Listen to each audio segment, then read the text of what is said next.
times past, convoys of ships came to the calm shores of the Arabian Gulf to stock up with water and to evade the vicissitudes of storms. The years passed, Arab civilization spread, and the importance of Kuwait continually increased, especially as a commercial and shipbuilding center.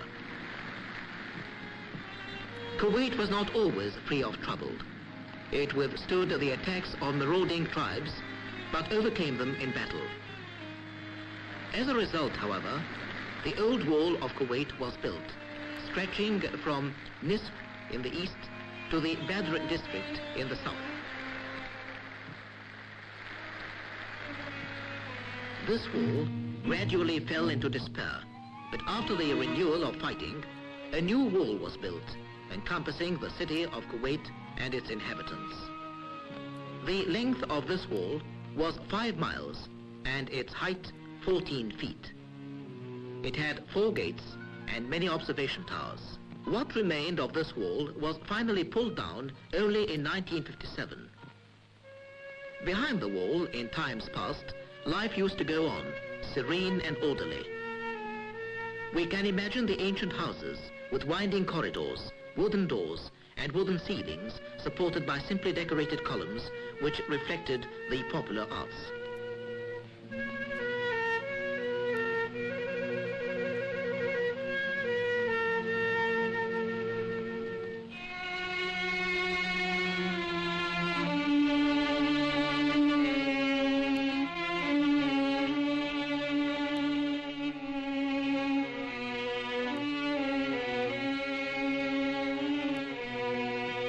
People lived by the sea and gleaned all that its depths afforded.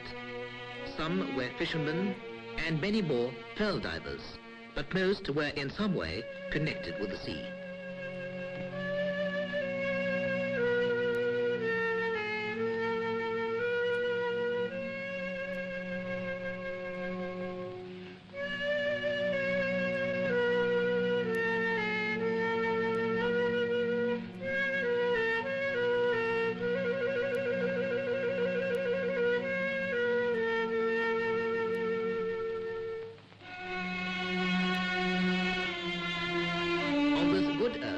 Beside the shores of the Gulf, the Bedouin system was the basis of society. The head of the family was the pillar of authority, the fountain of charity and goodness. After the labor of the day diving for pearls or fishing, people would go to the old marketplace.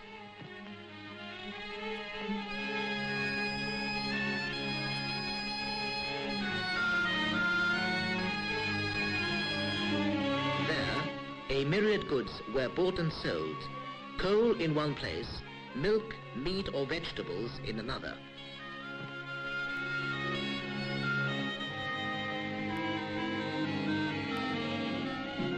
What attracted the attention of the visitor to Kuwait was the goodness. Visitors found the Kuwaitis a kind and hospitable people, honest and trusting in their transactions. In the past, there were no clubs such as we find today, but there were the popular coffee houses. There, conversations would stretch into the nights, and the sound of laughter could be heard across the sands. Seafaring tales were told, and memories recalled of trips and voyages, fitting topics for the land of Sindbad.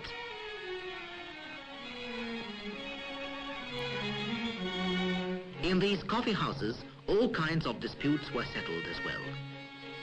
Family quarrels. All this took place over cups of traditional Arab coffee in an atmosphere friendly and rapacious. Little of these outward characteristics can be seen in Kuwait today.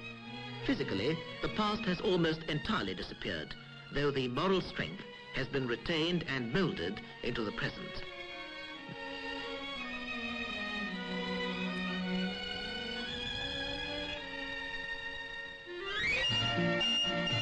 Black gold came gushing out of the good Kuwait soil, bringing wealth and plenty for the Kuwaiti people and changing their lives entirely.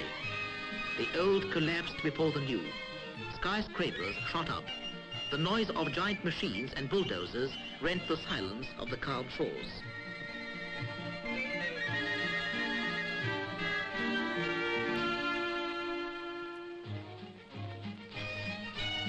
Each new dawn saw more roads and highways, linking places far and wide and facilitating the giant increase in commerce and transport.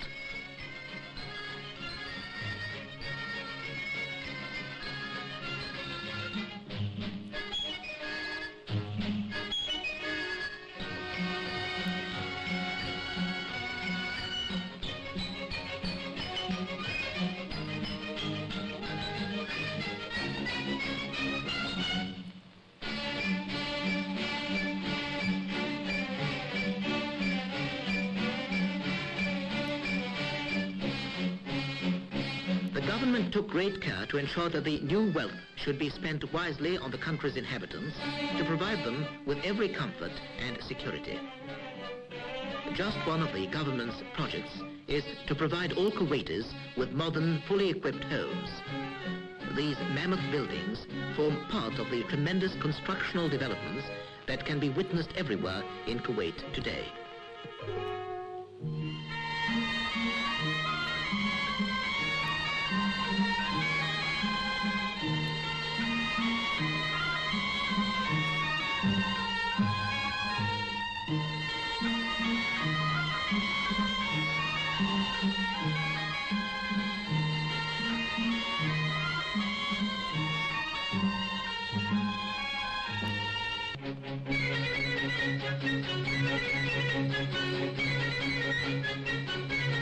The government also purchased run-down houses from the people at highly attractive prices, thus providing them with an additional source of income. Then the government converted the areas purchased into roads, new housing blocks, squares and public gardens.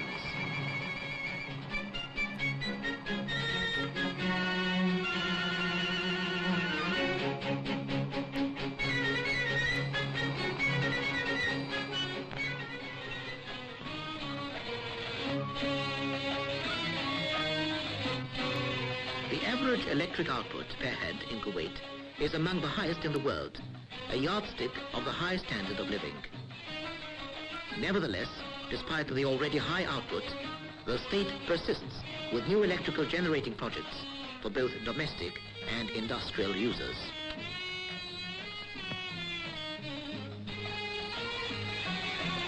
The Shoaiba project is among the most important of the new plans for electrical growth. Water distillation plants are also on the increase.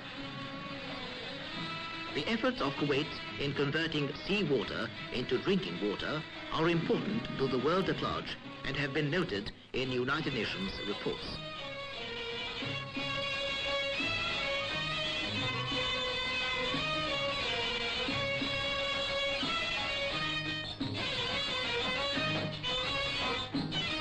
These shores that once provided shelter for trading ships and adventurers are now major ports, continually humming with activity.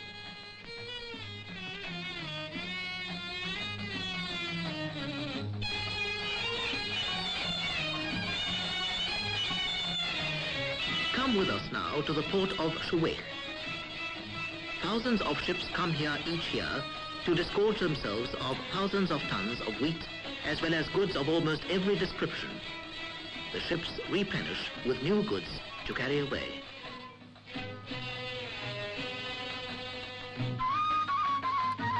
The ships dock at enormous concrete wharves, while unloading takes place smoothly and efficiently with the aid of giant cranes.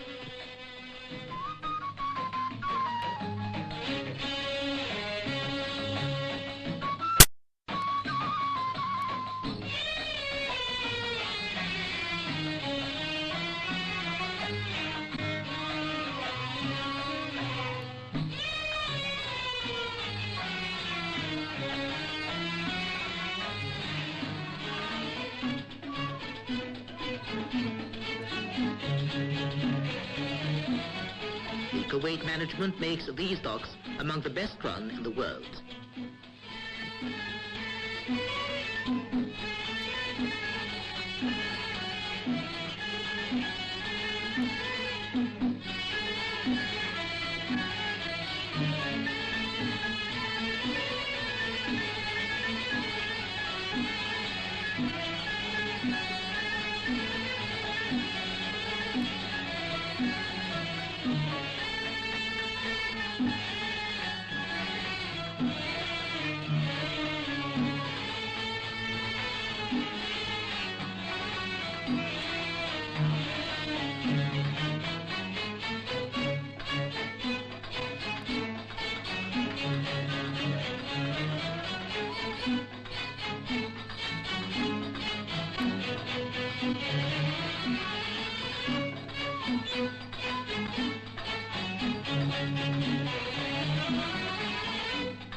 Also plays an important role in Kuwait today, linking it to the outside world. Kuwait Airport lies halfway between the cities of Al-Kuwait and Al-Ahmadi. It is equipped to handle the largest and fastest jet planes. All the latest navigation, communication and observation aids are used. Nearly all the world's major airlines have services to Kuwait, linking it to the farthest corners of the earth. The state has paid great attention to the armed forces as well, building for the defense of the nation a modern, well-equipped army. Kuwait is a peace-loving nation, though, and keeps an armed force only to safeguard the gains and integrity of the people and their state. Everywhere throughout Kuwait today, construction continues to provide houses and buildings of every kind, educational, medical, cultural, and agricultural. This is the city of Kuwait, whose brilliant lights sparkle like emeralds along the shores of the Arabian Gulf.